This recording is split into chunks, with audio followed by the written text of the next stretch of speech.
এটা হচ্ছে জঙ্গলের সেই প্রচুর শেষ প্রান্তে, যেটা এখানে খুব খানিকটা অন্ধকারাচ্ছন্ন। এছাড়া রয়েছে চারপাশে, আমরা এবার এসে 300-400 ফুট উপর উঠে গিয়েছি।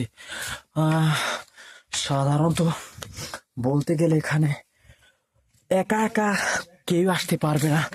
যদি প্যানেল ছাড়া কেউ আসে, ভুল কর্মে যদি সে পিছে পড়েও যায়, তাহলে তার জন্য হতে পারে বিপদ সংকেত। দেখতে পাচ্ছেন এখানে বাঁশ গাছের আনাগোলা প্রচুর পরিমাণে রয়েছে। আমাদের প্যানেলে মোট 6 জন রয়েছে। আমি পিছনে, আমার সামনে 3 জন, আর তার সামনে রয়েছে 2 জন। আমাদের একজন হেড কোচ আছে, যিনি আমাদেরকে সবকিছু অনুসরণ করিয়ে নিয়ে যাচ্ছে।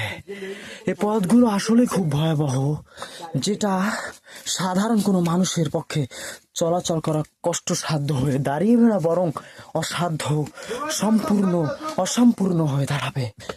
বাংলার মানুষ, তবে যারা পাহাড়ি অঞ্চলে থাকে না, তাদের কিছু কিছু মানুষের পাহাড়ে চলাচলের অভ্যাসটা না থাকলেও তারা খুবই শৌখিনভাবে আগ্রহী প্রকাশ জানায় যে তারা একবার হলেও পাহাড়ি জগতে যাবে এবং হাঁটবে, তার স্নিগ্ধ বাতাস, তার আবহাওয়ার সাথে মেশার চেষ্টা করবে। তবে এখানে যারাই আসে কিনা, তাদের ভিতরে ম্যাক্সিমামই থাকে একত্বতা, ঐক্যতা যেটাকে বলা হয়।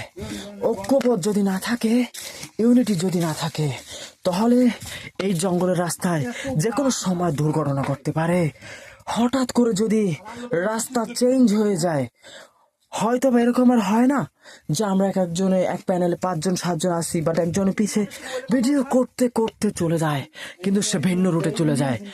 ওই রুট যদি সে চলে যায়, এই রুটে যদি অন্যরা চলে যায়, তাহলে ওই লোককে কিন্তু খুঁজে পাওয়া খুব একটা মুশকিল হয়ে দাঁড়ায়।